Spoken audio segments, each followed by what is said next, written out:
আসসালামু আলাইকুম ওরহমতুল্লাহ। প্রিয় ভিউয়ার্স, সালামের উত্তর দেওয়া ওয়াজিব, তাই সকলেই কমেন্ট বক্সে সালামের উত্তর দিয়ে যাবেন। সম্মানিত ভিউয়ার্স, ভিডিওটি ভালো লাগলে, ভিডিওটির দ্বারা উপকৃত হলে ভিডিওতে লাইক করে আমিন লিখে কমেন্ট করবেন। তারপর ভিডিওটি শেয়ার করে চ্যানেলটি সাবস্ক্রাইব করে আমাদের পাশে থাকবেন। সম্মানিত ভিউয়ার্স, আজকের ভিডিওটি খুবই গুরুত্বপূর্ণ একটি ভিডিও। আজকের ভিডিওতে আলোচনা করব যে 5টি ইস্তেগফার পাঠ করিলে আল্লাহ তাআলা আপনার সকল দারিদ্রতা দূর করে দিবেন, আপনাকে গায়বীভাবে অনেক টাকা পয়সা দান করবেন, যেভাবে হজরত ইয়াকুব আলাইসাল্লামকে আল্লাহ তাআলা গায়বীভাবে অনেক ধন সম্পদ দান করেছিলেন। সুবহানাল্লাহ। সম্মানিত ভিউয়ার্স, এছাড়াও এই 5টি ইস্তেগফার পাঠ করিলে আল্লাহ তাআলা আপনার জীবনের সকল গুনাহ মাফ করে দিবেন, আপনার সকল বিপদাফদ, বালা মুসিবত, দুঃখ কষ্ট, দুশ্চিন্তা আল্লাহ তাআলা দূর করে দিবেন ইনশাআল্লাহ। সম্মানিত ভিউয়ার্স, ইস্তেগফার 5টি কী নিয়মে, কতবার, কোন সময়ে, কিভাবে পাঠ করতে হবে সেই সম্পর্কে জানতে চাইলে ভিডিওটি স্কিপ না করে সম্পূর্ণ ভিডিওটি দেখতে থাকুন। সম্মানিত ভিউয়ার্স, প্রথমে আমরা ইস্তেগফার পাঠ করার কিছু গুরুত্বপূর্ণ ফজিলত সম্পর্কে কোরআন এবং হাদিস থেকে জেনে নেব, যাতে করে আমরা ইস্তেগফারের এই আমলটি করার প্রতি উৎসাহ হতে পারি।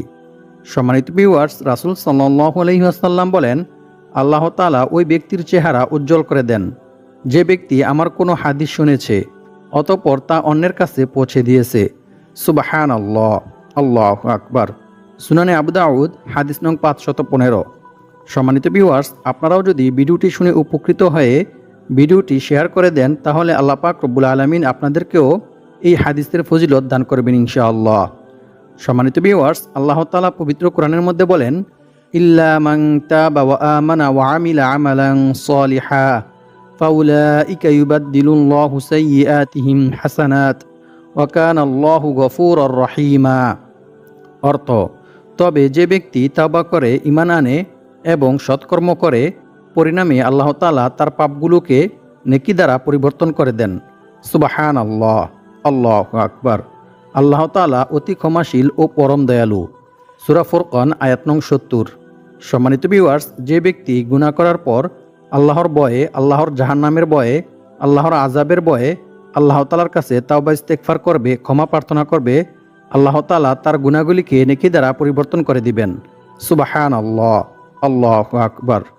হযরত আলী রাদিয়াল্লাহু তাআলা আনহুকে এক ব্যক্তি জিজ্ঞাসা করেছিল এমন একজন ব্যক্তি সম্পর্কে যে ব্যক্তি গুনাহ করত, তারপর তাওবা করত, সে পুনরায় আবার গুনাহের কাজে লিপ্ত হয়ে যেত, তারপর সে আবার তাওবা করত, সে আবার পুনরায় গুনাহের কাজে মশগুল হয়ে যেত, এভাবে সে বারবার গুনাহের কাজে মশগুল হয়ে যায় এবং বারবার তাওবা করে। এরূপ করতে থাকা ব্যক্তির কি অবস্থা হবে? হযরত আলী রাদিয়াল্লাহু তাআলা আনহু বললেন, তার কর্তব্য হলো সর্বদা তাওবা ইস্তেগফার পাঠ করতে থাকা, কেননা সর্বদা তাওবা ইস্তেগফারে অব্যাহত থাকলে শয়তান গুনাহ করাতে ব্যর্থ হয়ে যায়। ফলে শয়তান বলতে থাকে, এই ব্যক্তিকে সর্বদা গুনাহের কাজে মশগুল রাখতে আমি অক্ষম। ফলে এই ব্যক্তি ধীরে ধীরে গুনাহের কাজ থেকে দূরে সরে যায়। সুবহানাল্লাহ, আল্লাহু আকবার। সম্মানিত ভিউয়ার্স, গুনাহ করার পর তাওবা করা একজন প্রকৃত মুমিনের গুণ। মানুষের মাঝে গুনাহ করার পর তাওবা করার এবং আপন রবের কাছে ফিরে যাওয়ার ক্ষমতা আছে বলেই আল্লাহ তাআলা মানুষ জাতিকে সৃষ্টি করেছেন। এক হাদিসে রাসূল সাল্লাল্লাহু আলাইহি ওয়াসাল্লাম বলেন, ওই সত্তার শপথ যার হাতে আমার প্রাণ, যদি তোমরা গুনাহ না করতে তাহলে আল্লাহ তাআলা তোমাদেরকে ধ্বংস করে দিয়ে তোমাদের পরিবর্তে এমন এক জাতি দুনিয়াতে পাঠাতো যারা গুনাহ করত এবং আল্লাহ তাআলার কাছে ক্ষমা প্রার্থনাও করত, আর আল্লাহ তাআলা তাদেরকে ক্ষমা করে দিতেন। সুবহানাল্লাহ, আল্লাহু আকবার। মুসলিম শরীফ, হাদিস নং 2748। সম্মানিত ভিউয়ার্স, এই হাদিস দ্বারা বোঝা গেল বান্দা গুনাহ করবে এটা স্বাভাবিক, বান্দার দ্বারা গুনাহ হয়ে যাবে এটাও স্বাভাবিক। তবে গুনাহ করার পর যে ব্যক্তি আল্লাহ তাআলার কাছে ক্ষমা প্রার্থনা করে, আল্লাহ তাআলার ভয়ে আল্লাহ তাআলার কাছে মাথা নত করে, আল্লাহ তাআলা সেই ব্যক্তিকে অনেক ভালোবাসেন, অনেক পছন্দ করেন। আর আল্লাহ তাআলা এটাই চায় যে বান্দা যেন আল্লাহ তাআলাকে ভয় করেন, গুনাহ করে ফেললে যেন সাথে সাথে আল্লাহ তাআলার কাছে তাওবা ইস্তেগফারের মধ্যে রত হয়ে যায়। এটাই আল্লাহ তাআলা অনেক পছন্দ করেন। আল্লাহু আকবার। সম্মানিত ভিউয়ার্স, গুনাহের কাজ করতে থাকলে মানুষের হৃদয়, অন্তর কঠোর হয়ে যায়। রাসূল সাল্লাল্লাহু আলাইহি ওয়াসাল্লাম বলেছেন, বান্দা যখন একটি গুনাহ করে তখন তার অন্তরে একটি কালো দাগ পড়ে, অতঃপর যখন সে গুনাহের কাজ পরিহার করে এবং আল্লাহ তাআলার কাছে ক্ষমা প্রার্থনা করে ও তাওবা ইস্তেগফার করে, তখন তার অন্তর পরিষ্কার ও দাগমুক্ত হয়ে যায়। সুবহানাল্লাহ। সে আবার যখন গুনাহের কাজ করে তখন তার অন্তরে দাগ বৃদ্ধি পেতে থাকে। এভাবে সে যতটি গুনাহ করবে তার অন্তরের মধ্যে কালো দাগ বৃদ্ধি পেতে থাকবে। আর যখন সে আল্লাহ তাআলার কাছে তাওবা ইস্তেগফার করবে, ক্ষমা প্রার্থনা করবে, তখন তার অন্তর পরিষ্কার দাগমুক্ত হয়ে যাবে। সুবহানাল্লাহ, আল্লাহু আকবার। এবং তার গুনাহগুলিকে আল্লাহ তাআলা নেকি দ্বারা পরিবর্তন করে দিবেন। সুবহানাল্লাহ। মিশকাত শরীফ হাদিস নং 2342। অন্য এক হাদিসে বলা হয়েছে, রাসূল সাল্লাল্লাহু আলাইহি ওয়াসাল্লাম বলেছেন, নিশ্চয়ই আল্লাহ তাআলা বান্দার তাওবা কবুলের জন্য পশ্চিম দিকে একটি দরজা খোলা রেখেছেন, যার প্রশস্ততা হচ্ছে 70 বছরের পথ। সূর্য পশ্চিম দিকে উদয় না হওয়া পর্যন্ত, অর্থাৎ কিয়ামত পর্যন্ত এই দরজা বন্ধ করা হবে না। সুবহানাল্লাহ, আল্লাহু আকবার। তিরমিজি শরীফ হাদিস নং 3536। সম্মানিত ভিউয়ার্স, আল্লাহ পাক রব্বুল আলামিন কত দয়ালু, কত মহান। আল্লাহ পাক রব্বুল আলামিন বান্দাকে ক্ষমা করার জন্য এবং বান্দার গুনাহগুলি ক্ষমা করিয়ে বান্দাকে পবিত্র করার জন্য আল্লাহ পাক রব্বুল আলামিন কত বড় বিশাল দরজা খোলা রেখেছেন। আল্লাহু আকবার। বান্দা যখনই আল্লাহ তাআলার কাছে তাওবা ইস্তেগফার করবে, ক্ষমা প্রার্থনা করবে, আল্লাহ তাআলা সাথে সাথে বান্দাকে ক্ষমা করে দিবেন। কারণ শয়তান আল্লাহ তাআলাকে বলেছিল, যেহেতু এই আদম সন্তানের কারণে আপনি আমাকে পথভ্রষ্ট করেছেন, সে কারণে অবশ্যই আমি তাদের জন্য আপনার সোজা পথে বসে থাকব। তারপর অবশ্যই আমি তাদের কাছে তাদের সামনের দিক থেকে, তাদের পিছন দিক থেকে, তাদের ডান দিক থেকে, তাদের বাম দিক থেকে উপস্থিত হব এবং আমি তাদেরকে ধোঁকা দিতে থাকব। আর আপনি তাদের অধিকাংশকেই কৃতজ্ঞ পাবেন না। নাউজুবিল্লাহি মিন যালিক। সূরা আরাফ আয়াত নং 14 থেকে 17। সুতরাং শয়তান এভাবে আল্লাহ তাআলাকে চ্যালেঞ্জ করেছিল।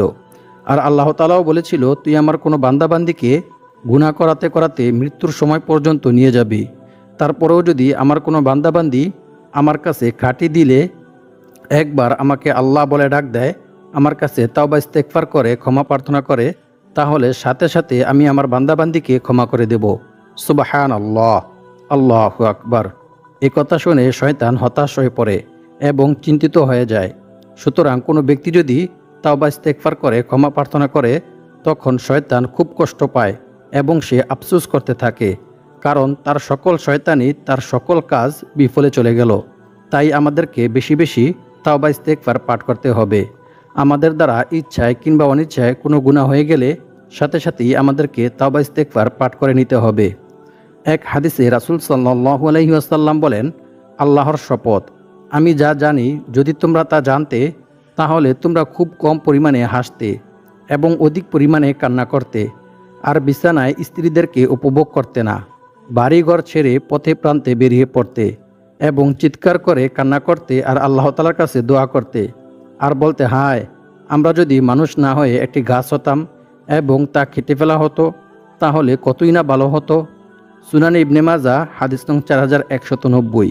সম্মানিত ভিউয়ার্স, হতে পারে জাহান্নামের শাস্তির বিষয়ে আল্লাহ পাক রব্বুল আলামিন রাসূল সাল্লাল্লাহু আলাইহি ওয়াসাল্লামকে জানিয়েছেন।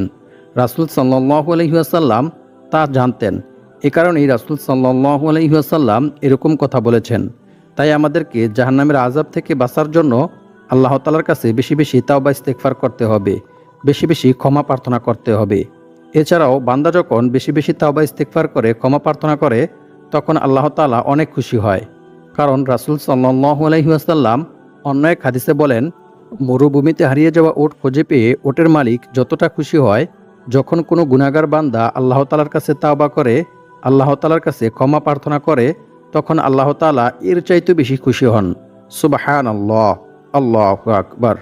সম্মানিত ভিউয়ার্স, ইস্তেগফার পাঠ করা সম্পর্কে আল্লাহ তাআলা পবিত্র কোরআনের মধ্যে বলেন, আর যে ব্যক্তি আল্লাহকে ভয় করবে, আল্লাহ তাআলা তার সমস্ত সমস্যা থেকে উত্তরণের পথ বের করে দিবেন, আর তাকে এমন জায়গা থেকে রিজিক দান করবেন যা সে কল্পনাও করতে পারবে না।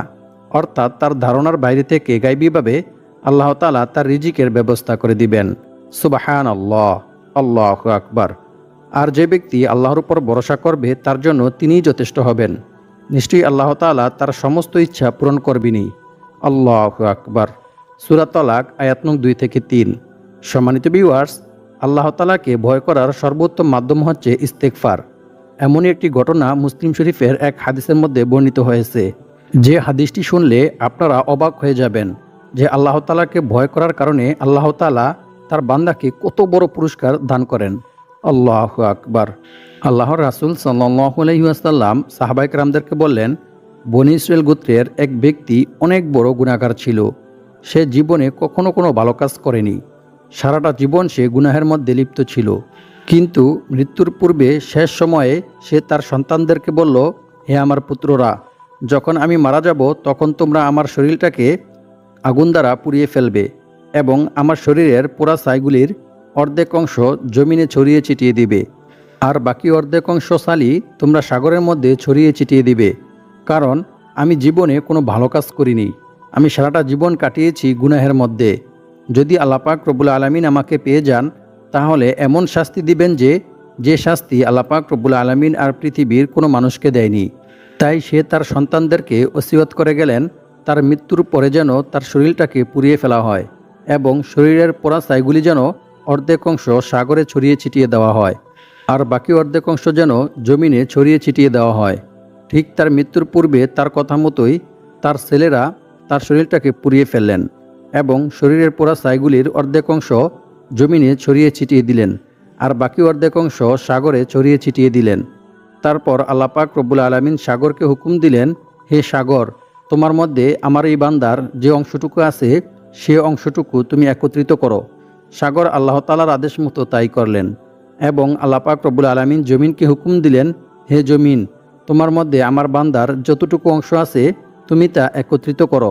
জমিন আল্লাহর কথা মতো তাই করলেন। তারপর আল্লাহ পাক রব্বুল আলামিন ওই ব্যক্তির পুরো শরীরটাকে একত্রিত করে তাতে প্রাণ দিলেন এবং তাকে জিজ্ঞেস করলেন, হে আমার বান্দা, তুমি কেন এরূপ করেছ? কিসে তোমাকে এরূপ করতে বলেছে? সেই লোক বললেন, হে আল্লাহ, আমি কেন এরূপ করেছি আপনি সেটা ভালো করেই জানেন। আমি আপনার ভয়ে, আপনার জাহান্নামের আযাবের ভয়ে এরকম করেছি। আমি জীবনে কোনো ভালো কাজ করিনি। সারাটা জীবন আমি গুনাহের কাজ করেছি।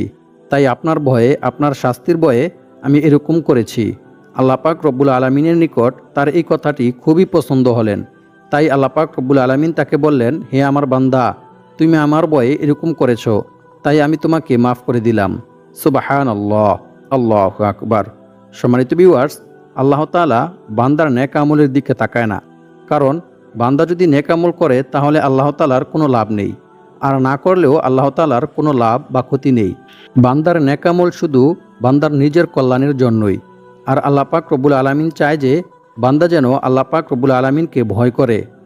বান্দার দ্বারা কোনো গুনাহ সংঘটিত হয়ে গেলে সে যেন সাথে সাথে আল্লাহ তাআলার কাছে তাওবা ইস্তেগফার করে, ক্ষমা প্রার্থনা করে। এটাই আল্লাহ তাআলা অনেক পছন্দ করেন, অনেক ভালোবাসেন। আল্লাহু আকবার। যদি কোনো ব্যক্তি আল্লাহ তাআলাকে ভয় করে, আল্লাহ তাআলার ভয়ে, আল্লাহ তাআলার আযাবের ভয়ে যদি কোনো ব্যক্তি তাওবা ইস্তেগফার করে, ক্ষমা প্রার্থনা করে, তাহলে আল্লাহ তাআলা তাকে মাফ করে দিবেন। সুবহানাল্লাহ। আর এছাড়াও বেশি বেশি তাওবা ইস্তেগফার পাঠ করিলে সে ব্যক্তি মুস্তাজাবুদ দাওয়া হয়ে যায়। সম্মানিত ভিউয়ার্স, মুস্তাজাবুদ দাওয়া বলা হয় ওই ব্যক্তিকে যে ব্যক্তি আল্লাহ তাআলার কাছে দোয়া করিলে সাথে সাথে আল্লাহ তাআলা ওই ব্যক্তির দোয়া কবুল করেন। সুবহানাল্লাহ, আল্লাহু আকবার। তাই আমাদেরকে বেশি বেশি তাওবা ইস্তেগফার পাঠ করতে হবে। এছাড়াও তাওবা ইস্তেগফার পাঠ করার অসংখ্য অগণিত ফজিলত রয়েছে। অসংখ্য হাদিসের মধ্যে তাওবা ইস্তেগফারের ফজিলত ও গুরুত্ব সম্পর্কে আলোচনা করা হয়েছে। আর আল্লাহ পাক রব্বুল আলামিনের উপর ভরসা করার সর্বোত্তম মাধ্যম হচ্ছে সমস্ত রকমের বিপদ আপদ, বালা মুসিবত, দুঃখ কষ্ট সর্ব অবস্থায় কোনো মানুষের কাছে না গিয়ে, কোনো মানুষের কাছে সাহায্য না চেয়ে বরং আল্লাহ তাআলার উপর ভরসা করতে হবে। আল্লাহ তাআলার উপর যদি বান্দা ভরসা করে তাহলে আল্লাহ তাআলা তার মনের সকল ইচ্ছা পূরণ করবেনই এবং তার সমস্ত বিপদ আপদ, বালা মুসিবত, দুঃখ কষ্ট, দুশ্চিন্তা দূর করে দিবেন ইনশাআল্লাহ। সম্মানিত ভিউয়ার্স, ভয়াবহ বিপদ কিংবা প্রাকৃতিক দুর্যোগ দিয়ে মহান আল্লাহ তাআলা মাঝে মাঝে বান্দাকে পাপের শাস্তি দেন। কিন্তু বান্দা যখন ইস্তেগফারে রত হয়ে যায় তখন আল্লাহ তাআলা আযাব উঠিয়ে নেন। সুবহানাল্লাহ। পবিত্র কোরআনে বলা হয়েছে, এবং আল্লাহ তাআলা এমনও নন যে লোকেরা আল্লাহ তাআলার কাছে ক্ষমা প্রার্থনা করবে, তাওবা ইস্তেগফার করবে, অথচ তিনি তাদেরকে শাস্তি দিবেন। সুবহানাল্লাহ। সূরা আনফাল আয়াত নং 33। অর্থাৎ বান্দা যদি আল্লাহ তাআলার কাছে তাওবা ইস্তেগফার করে, ক্ষমা প্রার্থনা করে, তখন আল্লাহ তাআলা বান্দার উপর থেকে আযাব ও গজব উঠিয়ে নেন। সকল বিপদ আপদ বালা মুসিবত দুঃখ কষ্ট দুশ্চিন্তা আল্লাহ তাআলা দূর করে দেন। সুবহানাল্লাহ, আল্লাহু আকবার। এক হাদিসে রাসূল সাল্লাল্লাহু আলাইহি ওয়াসাল্লাম বলেন, সৎকর্ম ছাড়া অন্য কোনো কিছুই মানুষের হায়াত বাড়াতে পারে না এবং দোয়া ছাড়া অন্য কোনো কিছুতেই মানুষের তাকদির তথা ভাগ্য পরিবর্তন হয় না। মানুষ তার পাপ কাজের কারণেই তার প্রাপ্য রিজিক থেকে বঞ্চিত হয়। নাউযুবিল্লাহি মিন যালিক। সুনান ইবনে মাজাহ হাদিস নং 4022। অপর এক হাদিসের মধ্যে বলা হয়েছে, রাসূল সাল্লাল্লাহু আলাইহি ওয়াসাল্লাম বলেন, যে ব্যক্তি ইস্তেগফার তথা ক্ষমা প্রার্থনা করাকে নিজের জন্য আবশ্যক করে নেবে, আল্লাহ তাআলা তাকে গায়বীভাবে রিজিকের ব্যবস্থা করে দিবেন। সুবহানাল্লাহ, আল্লাহু আকবার। সুনানে আন-নাসাই হাদিস নং 3819। অপর এক হাদিসে বলা হয়েছে, আবু হুরায়রা রাদিয়াল্লাহু তাআলা আনহু থেকে বর্ণিত, তিনি বলেন, আমি রাসূল সাল্লাল্লাহু আলাইহি ওয়াসাল্লামকে বলতে শুনেছি, রাসূল সাল্লাল্লাহু আলাইহি ওয়াসাল্লাম বলেন, আল্লাহর শপথ, আমি প্রতিদিন আল্লাহ তাআলার কাছে 70 বারের অধিক তাওবা ইস্তেগফার পাঠ করি। সুবহানাল্লাহ, আল্লাহু আকবার। বুখারী শরীফ হাদিস নং 6307। এছাড়াও অপর এক হাদিসের মধ্যে 100 বার তাওবা ইস্তেগফার পাঠ করার কথা বলা হয়েছে। আল্লাহু আকবার। সম্মানিত ভিউয়ার্স, একটু চিন্তা করে দেখুন, যে নবী সাল্লাল্লাহু আলাইহি ওয়াসাল্লামের একটি সগীরা গুনাহ পর্যন্ত ছিল না, সেই নবী সাল্লাল্লাহু আলাইহি ওয়াসাল্লাম যদি দৈনিক 100 বার তাওবা ইস্তেগফার পাঠ করে থাকে, তাহলে আমাদের দৈনিক কতবার তাওবা ইস্তেগফার পাঠ করা উচিত? আল্লাহু আকবার। সম্মানিত ভিউয়ার্স, তাওবা ইস্তেগফার পাঠ করিলে যে শুধু গুনাহ মাফ হয় এমনটা নয়, বরং তাওবা ইস্তেগফার পাঠ করিলে আল্লাহ তাআলা বান্দার সকল বিপদ আপদ বালা মুসিবত দুঃখ কষ্ট দুশ্চিন্তা দূর করে দেন এবং তাওবা ইস্তেগফার পাঠ করিলে আল্লাহ তাআলা বান্দার দারিদ্রতা দূর করে দিয়ে বান্দাকে গায়বীভাবে অনেক টাকা পয়সা ধন সম্পদ দান করেন। আল্লাহু আকবার। সম্মানিত ভিউয়ার্স, এখন আলোচনা করব যে 5টি ইস্তেগফার পাঠ করিলে আল্লাহ তাআলা আপনাকে অতি মূল্যবান এই পুরস্কারগুলি দান করবেন ইনশাআল্লাহ। সম্মানিত ভিউয়ার্স, 1 নম্বর ইস্তেগফারটি হচ্ছে, আল্লাহুম্মা গফিরলি যামবি ওয়া ওয়াসি'লি ফি দারি ওয়া বারিক লি ফি রিজকি। অর্থ, হে আল্লাহ, তুমি আমার অপরাধ ক্ষমা করো, আমার গৃহ প্রশস্ত করো এবং আমার রুজিতে বরকত দাও। আমিন। যে ব্যক্তি এই ইস্তেগফারটি পাঠ করবে, আল্লাহ তাআলা তার জীবনের সকল গুনাহ মাফ করে দিবেন এবং আল্লাহ পাক রব্বুল আলামিন তার রিজিক বৃদ্ধি করে দিবেন। সুবহানাল্লাহ, আল্লাহু আকবার। 2 নং ইস্তেগফারটি হচ্ছে, সুবহানাল্লাহি ওয়া বিহামদিহি আস্তাগফিরুল্লাহ ওয়া আতুবু ইলাইহি। এই ইস্তেগফারটি পাঠ করিলে আল্লাহ তাআলা বান্দার বিপদ আপদ বালা মুসিবত দুঃখ কষ্ট দূর করে দিবেন এবং বান্দার উপর আল্লাহ পাক রব্বুল আলামিন খাস রহমত নাজিল করবেন। সুবহানাল্লাহ। 3 নং ইস্তেগফারটি হচ্ছে, আস্তাগফিরুল্লাহ ওয়া আতুবু ইলাইহি। 4 নং ইস্তেগফারটি হচ্ছে, রব্বিগফিরলি ওয়া তুব আলাইয়া ইন্নাকা আনতাত তাওয়াবুর রহিম। 5 নং ইস্তেগফারটি হচ্ছে, আস্তাগফিরুল্লাহাল্লাযী লা ইলাহা ইল্লা হুয়াল হাইয়ুল কাইয়্যুম ওয়া আতুবু ইলাইহি। যে ব্যক্তি সকালে ফজরের নামাজের পর এই 5টি ইস্তেগফার পাঠ করিবে, আল্লাহ তাআলা তার জীবনের সকল গুনাহ মাফ করে দিবেন এবং তার দারিদ্রতা দূর করে দিয়ে তাকে অনেক টাকা পয়সা ধন সম্পদ দান করবেন। সুবহানাল্লাহ। আল্লাহ পাক রব্বুল আলামিন আমাদের সবাইকে এই 5টি ইস্তেগফার পাঠ করে আমাদেরকে দারিদ্রতা থেকে মুক্ত হয়ে অনেক টাকা পয়সা ধন সম্পদের মালিক হওয়ার তৌফিক দান করুক। আমিন।